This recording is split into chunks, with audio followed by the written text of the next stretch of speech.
I don't think we're talking enough about the power of deterministic tools in an AI world. LLMs are non-deterministic, they're probabilistic, which of course means you give it the same prompt 6 times in a row and it'll do 6 slightly different things, sometimes radically different things. So they're not deterministic, which means you can't predict exactly what they're going to do.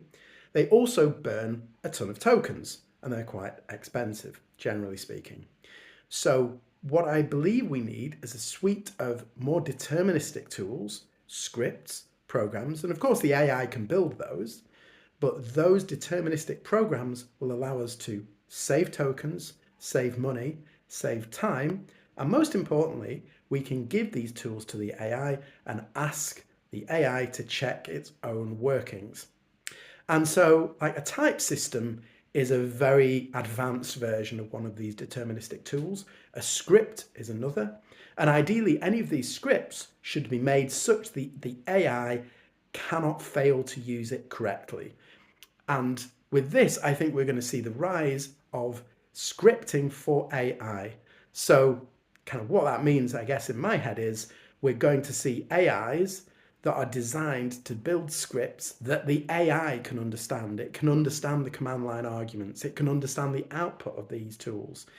And then the AI can use those deterministic tools. And of course, you won't always be able to force the AI to use those tools. It'll just be more tools in the toolbox. So that's when the non-determinism starts to creep in again.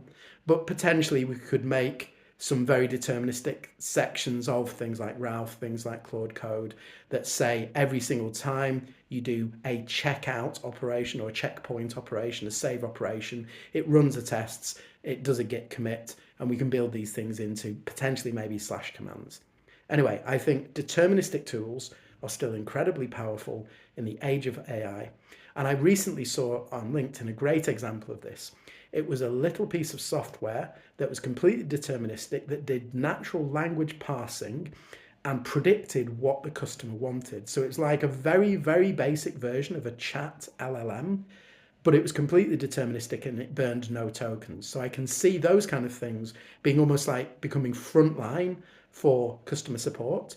And then when those tools fail, it can default to more expensive AI and slower AI. So let's save some tokens. Let's start creating non-deterministic tools for non-deterministic agents to use to improve quality, to improve speed to market, and to save money and tokens. I'm going now. Bye.